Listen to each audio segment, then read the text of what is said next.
Hello बच्चों, नमस्ते। बच्चों, आज एक बहुत ही महत्वपूर्ण मुद्दे पर मैं आपसे चर्चा करने आया हूँ। लगभग 1 महीने पहले यानी 10 सितंबर के आसपास एक निर्णय आया जिस पर बहुत सारी वीडियो बच्चों ने देखी और बहुत ज़्यादा बच्चे कंफ्यूज्ड हैं। तो उस फैसले को मैं आपके सामने रखने वाला हूँ। एक एक बात आपको क्लियर हो जाएगी। क्या ओबीसी एससी एसटी वाला बच्चा अब जनरल कैटेगरी में काउंट नहीं होगा? ये बहुत सारे बच्चों को कन्फ्यूज़न है। मेरे पास लगातार बच्चे मैसेज कमेंट फ़ोन कर करके ये पूछ रहे हैं कि सर, अगर हम काउंट ही नहीं होंगे तो मैं अपनी कैटेगरी जनरली भर दूं क्या? अब मेरे को आरक्षण का तो कोई फ़ायदा होने वाला है नहीं। तो ये बहुत सारे बच्चे कंफ्यूज हो गए हैं इस चीज़ को लेकर के। और बहुत सारे बच्चे दिल्ली पुलिस का फॉर्म भर रहे हैं, या आगे एसएससी जीडी का भरेंगे, या आगे और कोई फॉर्म भरेंगे। उन सबको इसको लेकर के कन्फ्यूजन है, जो इस वीडियो के बाद दूर हो जाएगा। तो बिल्कुल गौर से सुनिएगा, ये मामला क्यों उठा है और क्या वो फैसला आया था जिससे कन्फ्यूजन बना है। सुप्रीम कोर्ट का फैसला था, आप लोगों ने भी पढ़ा होगा। तो मैं आपको एक एक बात क्लियर कर देता हूँ। बच्चों, ये फैसला 10 सितंबर के आसपास का है, जो संजीव रॉय की याचिका पर दिया गया है सुप्रीम कोर्ट ने। सुप्रीम कोर्ट ने क्या बोला है कि अब ओबीसी ईडब्ल्यूएस एससी एसटी का कोई बच्चा जनरल में काउंट नहीं होगा। क्या ऐसा बोला है? जी हाँ, ऐसा ही बोला है, लेकिन वो पूरी बात बताऊंगा। उससे पहले आप ये समझ लीजिए कि रूल एक्चुअल में क्या है। इससे पहले रूल क्या था, या कैसे आपके मन में चीजें बैठी हुई हैं। तो रूल ये है कि ओबीसी एससी एसटी, देखिए बच्चे, आपको इतना तो पता है ना कि जो जनरल कैटेगरी में है ना, उसमें एज मान लीजिए यहाँ पर 18 से 23 साल है। और ये एसएससी जीडी से मुद्दा उठा है, पता है? एसएससी जीडी 2016-17 के आसपास की भर्ती है ये, जिसमें 62,000 के आसपास वैकेंसीज आई। इन 62,000 वैकेंसीज में पता है क्या हुआ? कुछ बच्चों के मार्क्स जनरल कैटेगरी से ज्यादा आ गए, ओबीसी के बच्चे थे, और जनरल कैटेगरी से ज्यादा मार्क्स ले आए कुछ एससी के बच्चे थे जो जनरल कैटेगरी से ज्यादा मार्क्स ले आए। तो वो कह रहे थे कि हमें अब ओबीसी की कट ऑफ चली गई high, OBC cut off high चली गई, जनरल की कट ऑफ कम थी। तो ये कह रहे थे ओबीसी वाले कि भाई हमें फिर जनरल में काउंट कर लो, हमें बाहर क्यों रख रहे हो? मान लीजिए ओबीसी की कट ऑफ गई 70, जनरल की कट ऑफ गई 65, अब इस बच्चे के 68, तो इसका ओबीसी में तो सिलेक्शन हो नहीं रहा। तो वो कह रहा है कि भैया मेरे को जनरल में काउंट करो, फिर मेरे को बाहर क्यों रख रहे हो आप? मैं तो जनरल से ज्यादा मार्क्स लेके आया हूं। रूल क्या कहता है सुन लो। अगर जनरल से ज्यादा मार्क्स लाता है कोई कोई बच्चा इन कैटेगरीज का जनरल से ज्यादा मार्क्स लेकर के आता है, जनरल कैटेगरी से ज्यादा मार्क्स लेकर के आता है, तो वह अपनी कैटेगरी में आरक्षित सीट के बजाय जनरल कैटेगरी की सीट पर काउंट हो जाता है। तो भैया ये जनरल से ज्यादा लाया था, अपनी कैटेगरी के बजाय इसको तो जनरल में मिलनी चाहिए थी सीट। रूल तो ये था, पर ये पूरा रूल नहीं है, ये अधूरा रूल है।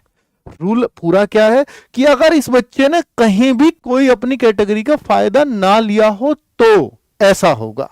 तो इसने अपनी कैटेगरी का फायदा कहां ले लिया होगा?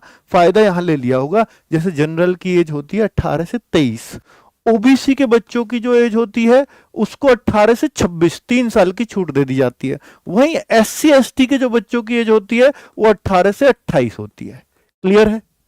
तो यहां जो है कि इस बच्चे की एज जो है वो मान लीजिए 24 साल थी। अब ये बच्चा जनरल से ज्यादा तो लेकर के आया मार्क्स, लेकिन इसकी एज तो जनरल वाली नहीं है, तो इसलिए इसको काउंट नहीं करेंगे। यही एग्जैक्टली सुप्रीम कोर्ट का फैसला है। और ये बच्चे इस बात पर लड़ रहे थे, नहीं पहले ऐसा कर चुके हो आप। अब क्या है, अब इस बात को समझो। मैंने कुछ नाम लिखे हैं, तो यही सुप्रीम कोर्ट ने बोला है कि अगर नोटिफिकेशन में ये मेंशन है कि गवर्नमेंट ऑर्डर के अकॉर्डिंग, गवर्नमेंट ऑर्डर है 1998 का, जिस बात को मैं बता रहा हूं कि ओबीसी एससी एसटी में कोई बच्चा ज्यादा मार्क्स लाता है जनरल में, जनरल से ज्यादा मार्क्स लाता है, तो जनरल में कैटेगरी में काउंट तो कर लिया जाएगा, लेकिन उसने अपनी कैटेगरी का पहले कोई फायदा ना लिया हो, मतलब एज छूट ना ली हो। फायदा तो एज छूट में ही होता है। तो अगर उसने एज की छूट पहले ही उस कैटेगरी का फायदा ले लिया तो अब उसको आगे फायदा नहीं मिलेगा, चाहे कट ऑफ में हो चाहे कहीं भी हो। फिर वो अपनी कैटेगरी में ही रहेगा, चाहे वो कट ऑफ ज्यादा जाए चाहे वो कट ऑफ कम रहे। ये रूल था। तो भाई सेम चीज दोहराई है सुप्रीम कोर्ट ने। लेकिन ये इतना मुद्दा बना क्यों? बना इसलिए 15-16 की भर्ती थी तो भाई 2017 में हाई कोर्ट ने इन बच्चों के फेवर में डिसीजन सुना दिया कि हाँ, इन बच्चों के ओबीसी कैटेगरी में अगर ज्यादा मार्क्स है तो आपको जनरल में काउंट कर लेना चाहिए, इन्हें अनारक्षित करिए आप। और ये काउंट, इसके लिए गवर्नमेंट गई थी फिर सुप्रीम कोर्ट इस ऑर्डर को लेकर। अब सुप्रीम कोर्ट ने कहा है नहीं हो सकते, रिवर्स कर दिया, हाई कोर्ट के ऑर्डर को पलट दिया। फिर हाई कोर्ट ने किस बिहाफ पे कर दिया था ये? हाई कोर्ट ने इस बिहाफ पे कर दिया था, एक जितेंद्र कुमार जी थे, वो 2010 में एक यूपी का एक लोकल कानून था, लोकल कोर्ट था, उसमें डिसीजन सेम टू सेम लिया गया था कि भाई वहां एज वेज को ना देखते हुए सीधा ओबीसी का बच्चों को सीधा जनरल में काउंट कर दिया गया था, सबको, अगर उनके मार्क्स ज्यादा थे तो, एज को नेग्लेक्ट करते हुए। हाई कोर्ट ने इस बिहाफ पे फैसला सुनाया तो हाई कोर्ट अपनी जगह सही हो गया। अब सुप्रीम कोर्ट ने फिर इस बात को कैसे पलटा कि भाई आप इसका क्या जवाब देंगे? विपक्ष के वकील ने बोला कि ऐसा तो पहले भी हुआ है, हाई कोर्ट ने तो इस आधार पे दिया था। तो फिर उन्होंने बोला कि भाई ये लोकल कोर्ट है और ये स्टेट गवर्नमेंट का मामला था, अब है सेंट्रल गवर्नमेंट का मामला।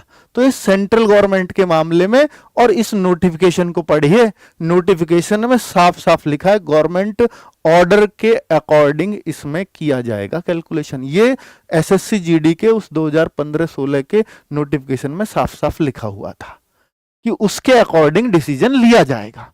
तो भाई डिसीजन उसी के अकॉर्डिंग सुप्रीम कोर्ट ने बोला कि गवर्नमेंट ऑर्डर 1998 का ये कहता है कि ओबीसी एससी एसटी का फायदा नहीं दिया जाएगा अगर वो पहले से कोई छूट ले चुका है तो, उस कैटेगरी का फायदा ले चुका है तो यही बोला कि ओबीसी में मार्क्स चाहे ये कितने भी ज्यादा ले आए, एससी वाले मार्क्स चाहे कितने भी ज्यादा ले आए, लेकिन ये एज में छूट ऑलरेडी ले चुके हैं, इसलिए जनरल में काउंट नहीं होंगे।